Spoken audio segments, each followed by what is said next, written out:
everybody.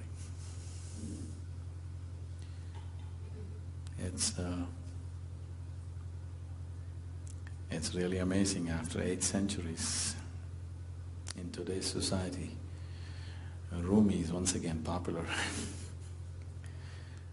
It's really amused me and amazed me because Rumi is such an extremist. He's our tribe. Totally extremist. You cannot be a lover unless you're an extremist. A lover who is not an extremist is not at all a lover. If one wants to know love in its utmost intensity, one has to be an extremist. A moderate person cannot be a lover.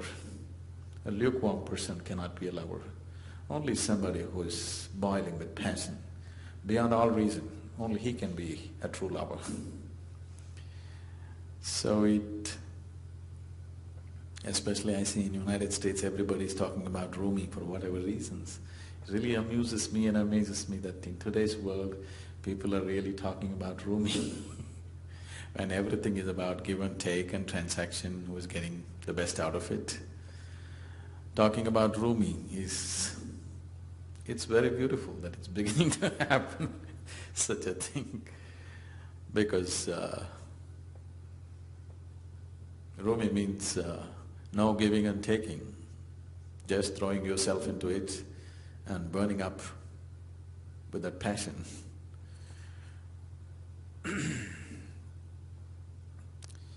This is not unique to Rumi. Anybody who's been a lover, whose love carried them beyond certain limitations have always been like this. Otherwise, a lukewarm love is an insipid love. It's only a transaction for fulfilling each other's needs and desires, a game that is played. If one wants to use their emotion to reach their ultimate nature, it has to be an extremist kind of emotion. An ordinary emotion will not take people there. It's nice that in New Delhi there is a Rumi club. When I heard about it, I really liked the idea because thinking people who have agendas for their life cannot do Rumi. But it's nice that people are thinking about Rumi, at least considering and definitely probably reading his poetry and exchanging, being touched by it in some way. Because an emotion like that is like fire which burns up. It is not going to deliver any benefits, it's just going to burn us up. But it is in burning up the limited that the possibility of the ultimate enters into our lives. Sadhguru, can you define love for us? Defining love?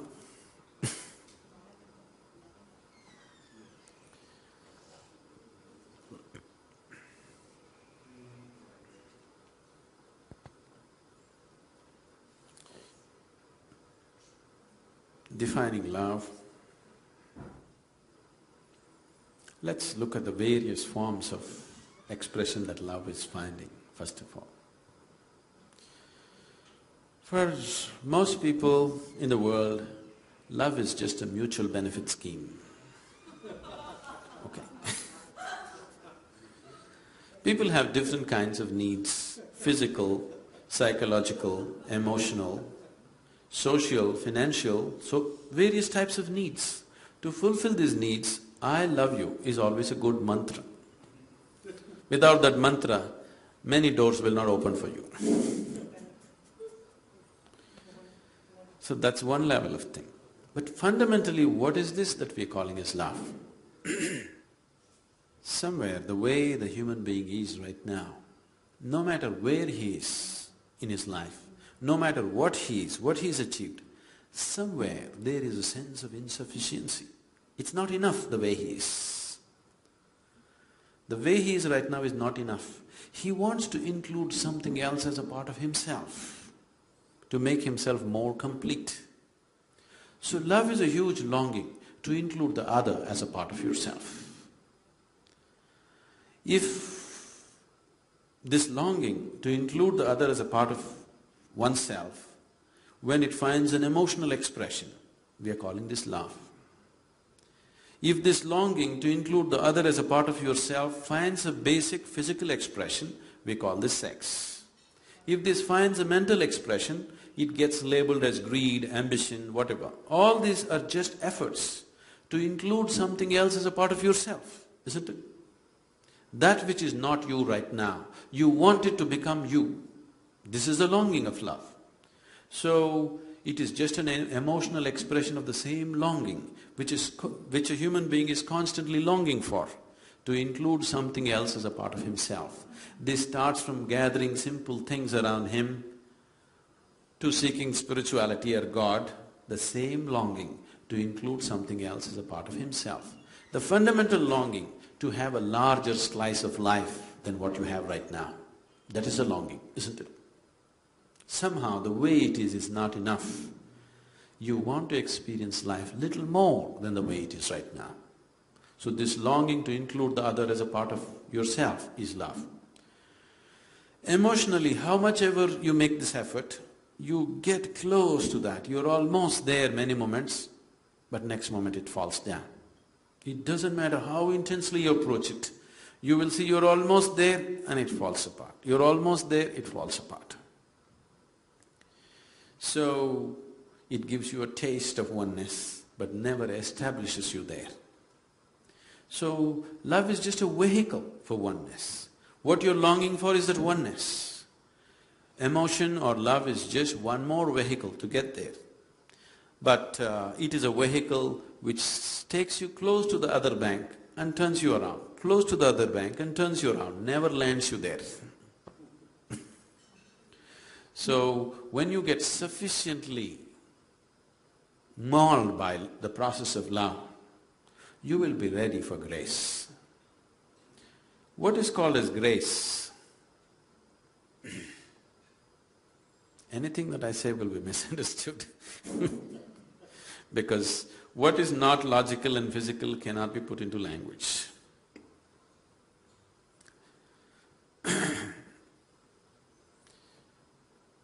If we want to use an analogy, gravity is one aspect of life. We are sticking to the planet right now because of gravity, otherwise we would be floating all over the place. We have a body today only because of gravity, otherwise we couldn't gather this body itself.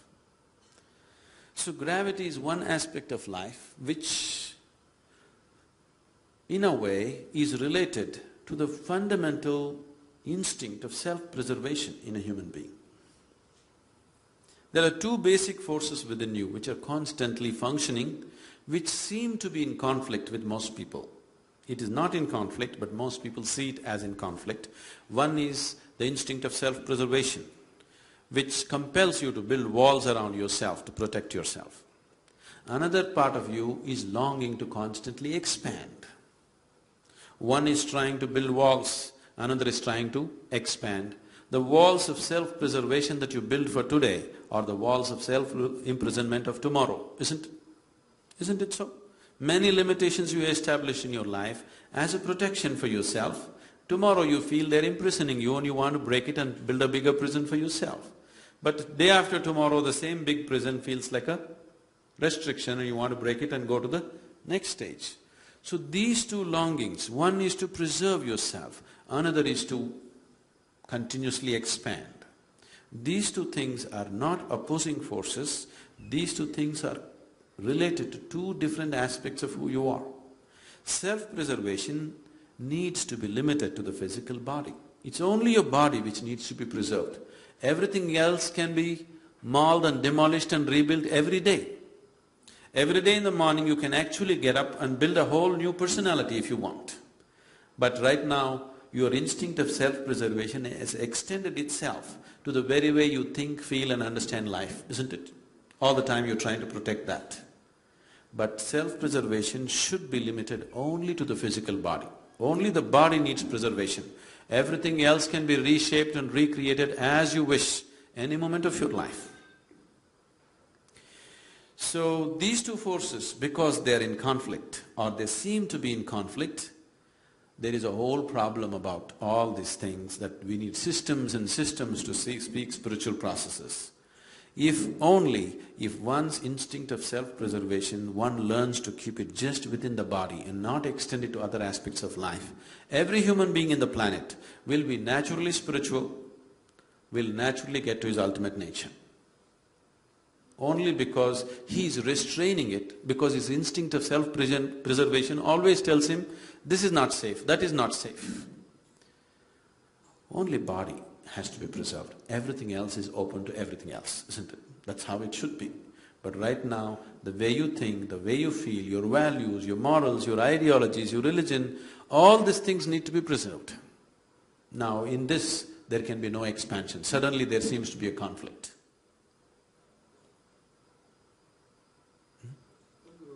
You were talking about love and grace. Can you elaborate that a bit more? So if we have to use an analogy, gravity and grace, let's put them as opposites. Gravity is trying to hold you down. Grace is something that is trying to lift you up. This is only an analogy, because grace cannot be explained that way. If you're released from the physical forces of existence, then grace bursts forth in your life. It is not that grace has to come, always in your calendars and pictures you saw grace is coming as a few rays of light and reaching a particular person. It is not so. As gravity is active, grace is constantly active. It is just that you have to make yourself available to it. With gravity you have no choice, anyway you are available to it. But with grace, you have to make yourself receptive and available to the forces of grace. So all the work, whatever kind of spiritual work you do, whether you do prayer or puja or asana, pranayam or whatever you do, ultimately you are just working towards making yourself available to the force of grace. Because without grace you won't be lifted up.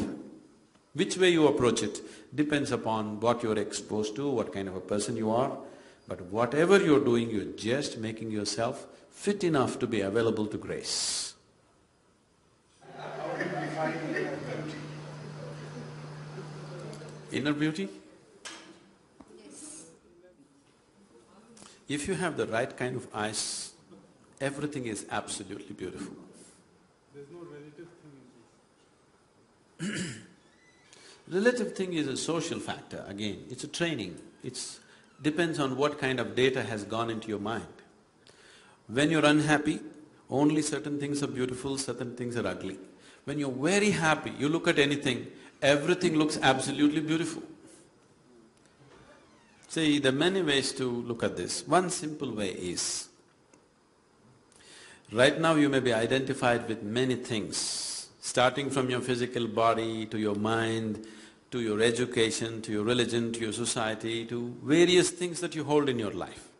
But when you simply sit here, if you simply sit with me right now, you're just a piece of life, isn't it? A certain amount of life energy, that's all you are, isn't it so? Identified with many, many things, but fundamentally you're just a certain amount of life energy. So this life energy which you call as myself at this moment, this life energy sometimes has been very joyful. Has it been? Has it been? Please say yes, otherwise it's tragedy. Sometimes it's been utterly miserable, sometimes very peaceful, sometimes turmoil, sometimes agony, sometimes ecstasy. This has happened to this, isn't it? So this life energy which you call as myself is capable of all these things. So if this life energy is capable of all these things, if you were given a choice, what kind of expression your life energy should find right now in this moment, what would you choose, agony or ecstasy? Definitely ecstasy. So if there was a conscious choice about how to keep your life energies right now, definitely you would have kept yourself absolutely joyful and ecstatic. Only because a large part of you is happening unconsciously, other things which you do not want are happening within you. What you do not want is happening in the world. You cannot stop it 100%. Only to some extent we manage these things. But within you, you are the only ingredient.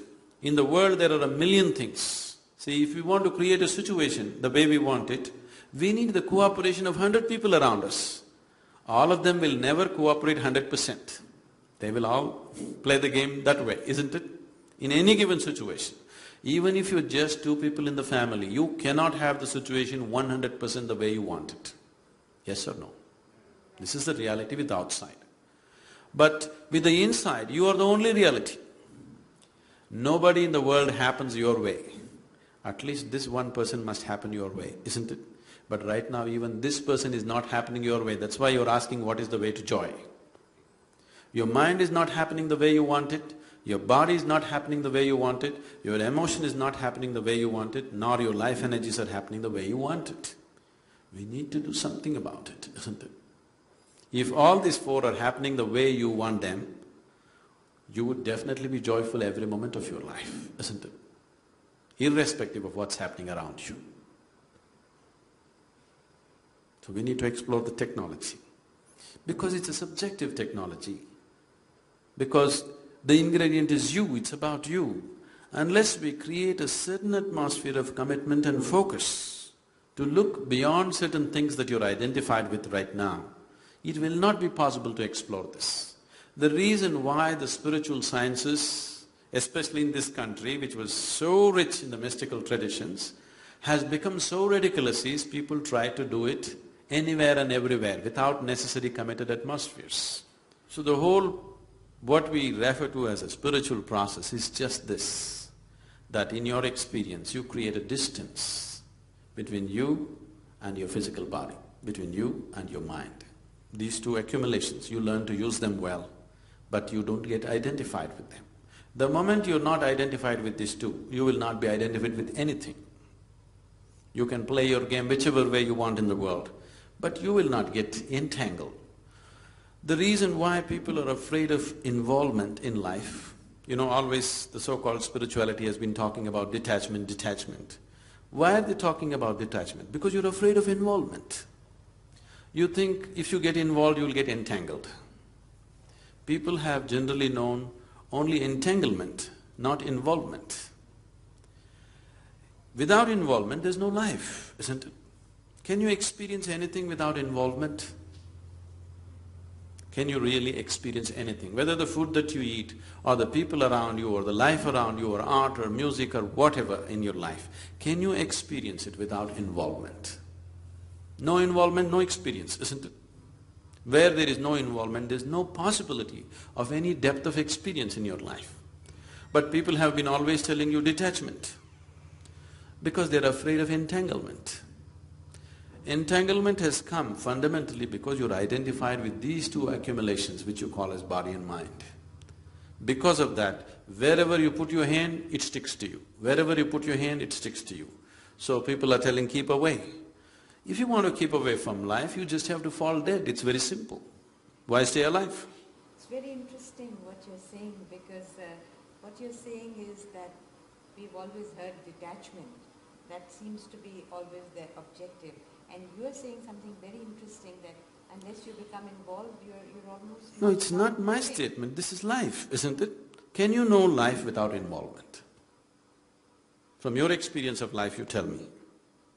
Where there is no involvement, there is no possibility of life, isn't it?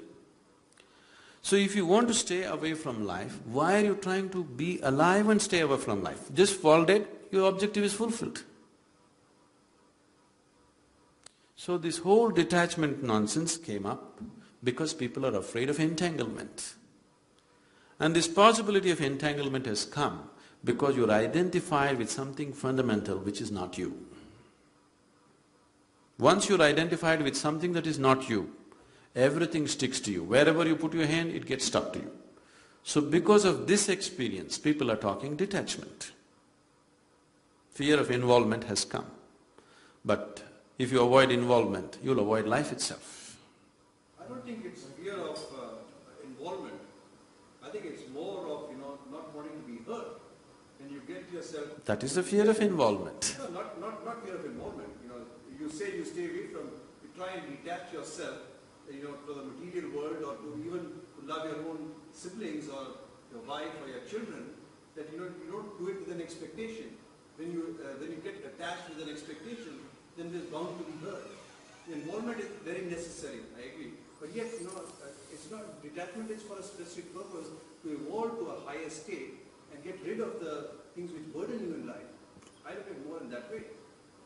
Yes, that is the understanding, that by being detached you won't get hurt. So, when I say fear of involvement, it's just that. If you're involved, you could get hurt. If you're involved, you'll not get hurt. If you're entangled, you get hurt. It's the entanglement which causes pain and suffering, not involvement. Because people cannot distinguish between involvement and entanglement.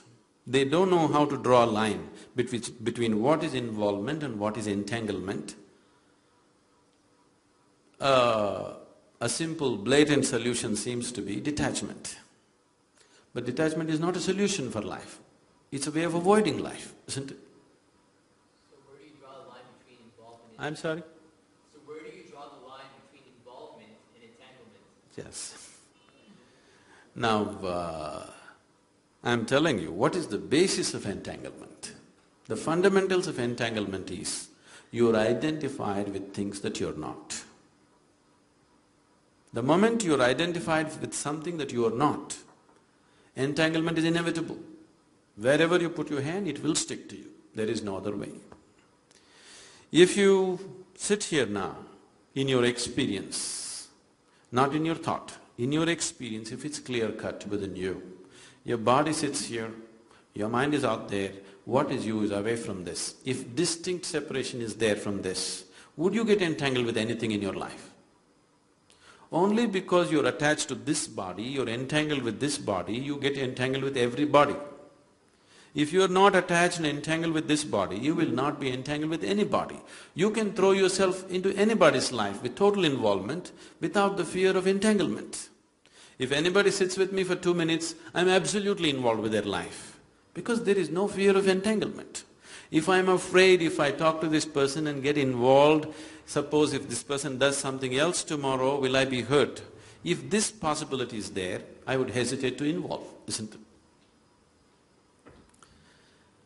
If there is a possibility of entanglement and pain attached to it, definitely you would hesitate to involve. When there is no fear of entanglement, that is when you would throw yourself into everything, isn't it? We're trying to understand how a human being should move forward and get back to the old ways rather than the materialistic ways. Now, this is very contradictory. You're talking about moving forward and old ways. See, with the distance of time, everything that is old looks nice today. We're talking about old ways. If the old ways are brought in today, totally into our society, into your lives, would you be really happy? Is it true? I think it's not the way, it's the core values that he's advocating. So that's what I'm saying. Why are we sticking to some values? Fundamentally because there is no consciousness, there is no inner experience. Yes? Why do you… see, if your humanity is in full flow, this moment, why would you need values? Why should I tell you, be good to this person? If your humanity is fully active this moment, do I have to teach you, please be nice to this man, don't kill him? Do I have to tell you? Only because you're identified with something and just suppress the basic humanity in you, now we have to tell you, please don't kill this man, be good to this man. Okay, he is some other caste, some other creed, but please be good to him. This kind of teaching is necessary simply because we have suppressed the basic nature within us. If your humanity is in full flow, at that moment nobody has to tell you what is good and what's wrong. Anyway, you will be fine. See, all values and moralities have come into the social sphere only because the inner dimensions have not found full flowering. Because the interiority of a human being does not find full expression, somehow it is suppressed by various means. That is when we have to teach people what is right, what is wrong, what is okay, what is not okay. Now the whole process of whatever Rumi is about, whatever spiritual process is about, what we call as yoga is about, is just this. The word yoga means union. Union between what and what? Now, this whole idea of the individual and the rest, me and the other, this fundamental experience of right now, me and the other, is the basis of all the conflict in the existence, isn't it so? There is something called as me, there is something called as the other, which is the basis of all conflict. This me and the other can get extended to groups of people, communities, nations, and various types. But fundamentally, me and the other is the basis of conflict in the universe. Is it so? So what is me, what is not me right now? Right now, what are the things which you call as myself? Your thoughts, your emotions, your body, your ideas, your philosophies, this is what you call as me, isn't it? All these things you accumulated from outside, it's not you. If your experience of life transcended the limited accumulations that you have made in your life in the form of body, in the form of thought, in the form of emotion and ideologies and philosophies and values, then there is no such thing as me and you, and there would be no conflict. So the whole aspect of yoga or spiritual process or whatever Rumi is outpouring in a very passionate way is is to bring about this experience that if you sit here, there is no such thing as you and me. It's all me or all you. For one moment right now, for one moment, if you experience all these people who are sitting here really as a part of yourself, after that, do I have to teach you morals and values? Be good to this person, don't harm this person, don't kill this person. Would it be necessary for you? Would it be necessary for you? No. Only because you have created a false sense of identity about yourself, now we have to teach values and values.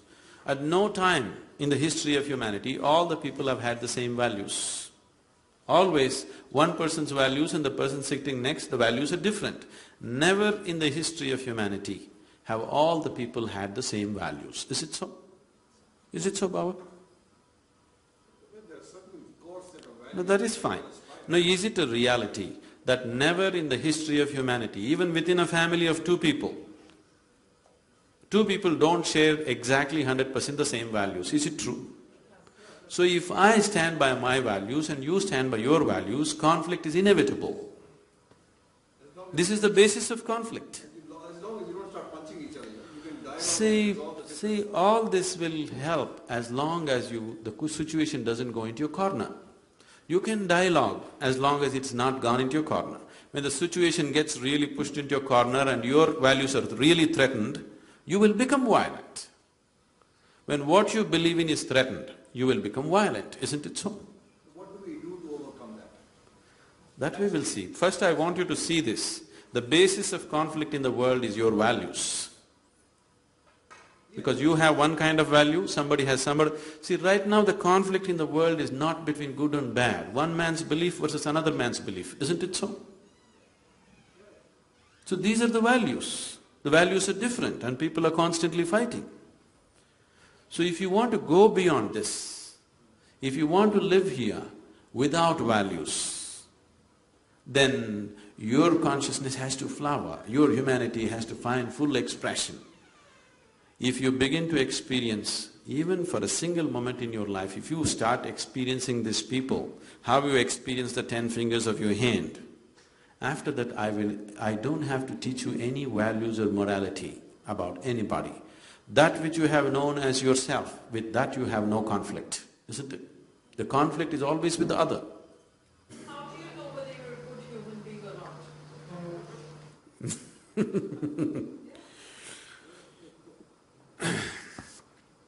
Say, you being a good human being or a bad human being is only a social reality.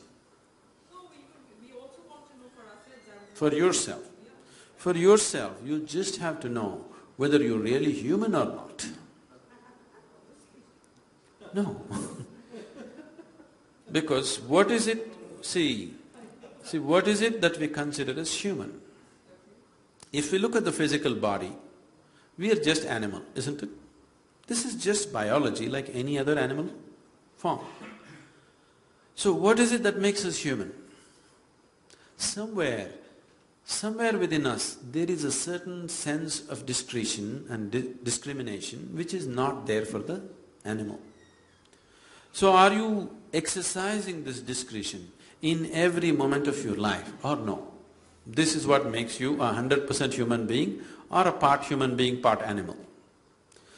If you look at yourself right now, sometimes the outside situations decide what kind of person you are, isn't it? Someone outside of you, right now one person in front of you acts nasty, you will act nastier than him. No. Somebody… not necessarily, I'm… example, okay.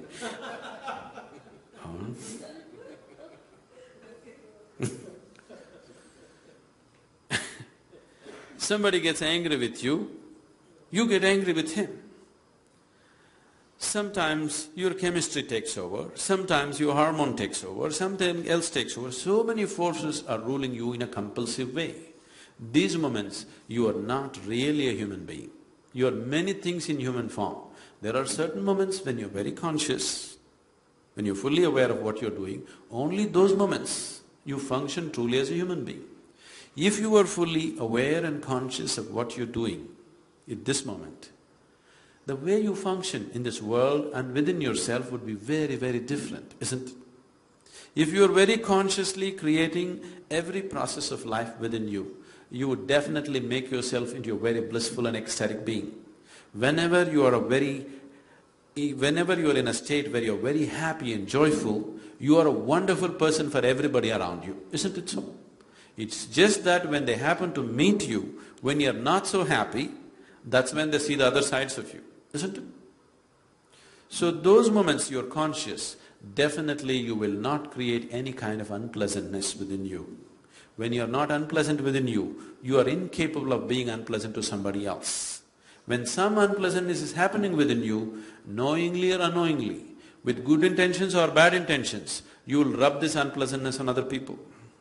So good intentions and you thinking you are good is not sufficient to make life beautiful. You have to become a truly blissful being. Only then you will be pleasant to everything around you, not otherwise. So in the end, be happy yourself to give happiness, right? If you are joyful by your own nature, not because of what's happening around you, then if you really want to tag of a good human being, you can take it. But I would say, it's better you're a joyful human being, not a good human being. What's wrong with being a good human being? Because the moment you say something is good, essentially you have to make something else bad, isn't it? Otherwise how? No, see the very idea of goodness is coming because we consider something else as bad, isn't it? The more good I think I am, the more I will think all these people are not okay. No, but I also think that… Please look at the fundamentals of goodness. How is it no? So that is relative word. It is very relative. See, someone who thinks he's very good, in his mind, nobody in the world will be okay.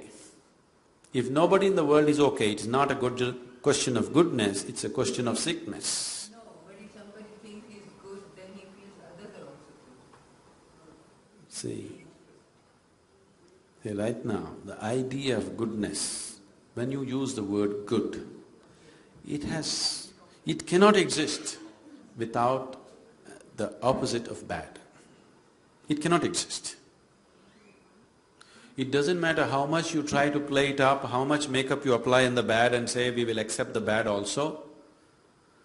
The idea of goodness has come from considering something else as bad. The more and more you get identified with what you call as goodness, the more and more you will resist what you call as bad. In this resistance, the moment you say, I am good, you have divided the world into two. The moment you divide the world into two, there is no question of inclusion. There is a certain exclusion, isn't it? There's an apple lying here and there's no other apple. I'm sorry? There's an apple lying here and there's no other apple around. And I say this apple is good because it is good. See, because you have seen rotten apples too. okay? If you had never seen a rotten apple, you would just say it's an apple. You wouldn't say it's a good apple. Yes, that you have seen. But that doesn't make this apple bad, no? I'm not saying that. See, only because there is a rotten apple which you consider as bad. A rotten apple is not a bad apple. A rotten apple is feeding other kinds of organisms, okay? What you call as a good apple tastes good in your mouth. Rotten apple is tasting very good for some other organism, that's why it is rotten. Somebody else, this apple only one human being eats, that apple a million organisms are eating. So your idea of a bad apple is a rotten apple simply because somebody else is eating it, it's bad for you. It is not a bad apple. It is just being eaten by somebody else with whom you don't identify, who are microorganisms. What do you think of time? See, from where to where we jump in. Time is again a human creation. Yes, definitely. Otherwise, how do I tell you what time to come for dinner? If we all become timeless, how to invite you for dinner, tell me? We are all slaves to it. We don't have to be slaves to it. It's a device that we used for our convenience. See, if we don't divide this day into 24 hours, would you know when to come here for dinner? It's a convenience. Where is the question of enslavement? I come when I'm hungry, I come, even if it's here. So you may come when you're hungry, but there may be no dinner when you come. You may not feel hungry till 1 o'clock in the morning. That doesn't mean it's the dinner time here. I mean, you get See. too bound by Hmm. when time is See, there. any convenience that we create for yourself, time or money or a car or a technology that we created for our convenience, out of our unawareness, we get enslaved to it. There is nothing wrong with the device that we created. There's nothing wrong with the car, there's nothing wrong with the money, there's nothing wrong with the time. You got enslaved to it out of your unawareness. That's the problem, isn't it? Time is not the problem, money is not the problem, car is not the problem, any other technology is not the problem. You got enslaved to it, that is the problem. Enslavement happened because you're unaware. So your unawareness is the problem. So how to become aware? What is this awareness? Awareness is in many different levels. What you are aware of is all that exists for you. This must be understood. Right now you're sitting here, don't turn back and see. Right now there is a huge dinosaur standing behind you. You are not aware of it. Does it exist for you? No. So it doesn't matter, such a huge animal is standing there, you are not aware of it, so it doesn't exist for you. So only what you are aware of exists for you.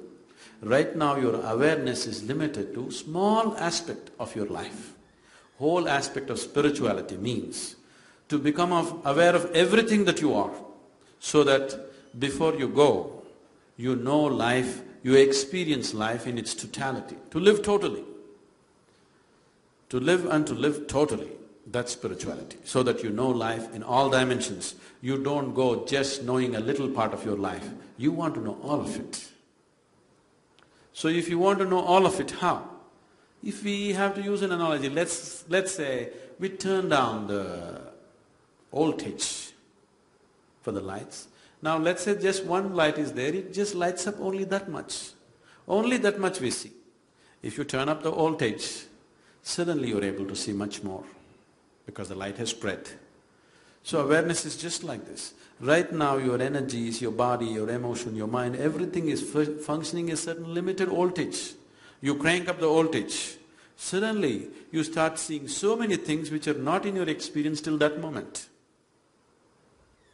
So in a way, to put it very simply, to put it technically, you need to turn up your voltage. The voltage, the life voltage within you. Today she was saying, she doesn't want to sleep because she wants to live. If you don't want to sleep, I don't want to sleep will not take away sleep. You turn up your voltage, suddenly no sleep. You can turn up your voltage simply with your enthusiasm, but that will not take you all the way. There are other kinds of technologies to turn up your voltage in a certain way, where all the time you're high. See, Within myself right now, I'm absolutely drunk. Not with alcohol, okay? I never touched it. I'm totally drunk within myself. Am I balanced enough and logical enough to handle any situation? Yes? So all the time I'm fully drunk on one level, another level I'm perfectly sane. If I want to flip, any moment I'll flip. If you are like this, inside you're fully charged, outside you're controlled. This is what is needed in your life if you want to experience life in its totality. You tried to exercise control over your life and you started putting this control over your very process of life. So life is happening like a trickle. Life within you should happen like a huge explosion, but outside it is fully controlled. You will see initially when you go into your face like this, even the outside tends to happen like an explosion for some time. But within a limited period of time you will gather control over it, outside is controlled, inside is an explosion. That's how it should be. Every moment of your life. Within you, life should be an absolute explosion. Outside of you, it is properly controlled. When it's like this, you will get to use your physical body, your mind, your emotion, everything that you have to its fullest extent. Things that you never thought you were capable of, suddenly you start doing simply because your voltage is full. Evolving of a human being is also when you are dependent or you give yourself to another being teaches you how yourself is important but how the other is important too. Now, once you know the importance of the self, the other doesn't exist, everything is self. When everything is self, everything is absolutely important. There is nothing in the existence which is not important. It's not for you to decide what's important and what's not important. Because even if you look at a blade of grass, whoever created this definitely did not create it without necessary attention. Whatever attention has gone into this one, the same level of attention definitely has gone into even a little insect, isn't it so? Not been created carelessly. So if the creator, whatever is creating this, thinks it is important, what's your business to think something is important or not important? Every damn thing in the existence is important. Because creator thinks it's important. He's paid enormous attention to it. It must be important, isn't it? And when you experience everything as you, everything is very important. Because you are important, isn't it? See, the seat of your experience in this world is you. It is yourself. Your very basis of your experience is you. So without you, there is no life. Making the other important is not the point. It is just making the other as yourself, or making yourself as the other. That transforms everything. Now, I know it's always been understood or misunderstood that if you walk the spiritual path, first thing is leave your husband or leave your wife. Yes, if it's spirituality is a good excuse, honorable excuse to walk out of your marriage. Instead of going through a simple divorce, if you take sannyas, it helps socially. But what is spiritual is something that you do within yourself, not what you do outside of yourself. Whether you live in a cave, or you live in a palace, or you live in marriage, or you live as a monk, these are arrangements that you make according to your requirement. But spiritual process is always the inward, not of what you do outside. What kind of clothes you wear, what kind of life you live is nothing to do with your spirituality. The way you are within yourself is your spirituality. Thank you very much for being here. I would like to take this opportunity. We have a full-fledged center about 35 kilometers from Coimbatore in the rainforest. It's an extremely beautiful place. I didn't make it that way. The mountains were there before me, the forest was there before me. So, we have created a very powerful center. Powerful, when I say, is something that you have to experience. It's a very powerful space. The whole space has been consecrated for one's transformation. That just entering the space is a different experience for people. The way it is done, everything is 100% volunteer force. The whole Asia activity is 100% volunteer, every one of them who is working for it. There are over 250,000 registered volunteers. and over 700 full-time volunteers in the foundation who are doing a wonderful, miraculous job.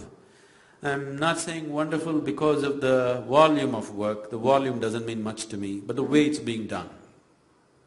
With what kind of love and involvement people are doing things on an everyday life is so fantastic. I don't pass a single day in my life without seeing tears of love and joy around me. I don't think a man can have any better fortune. I want you to come and experience this fortune someday, please.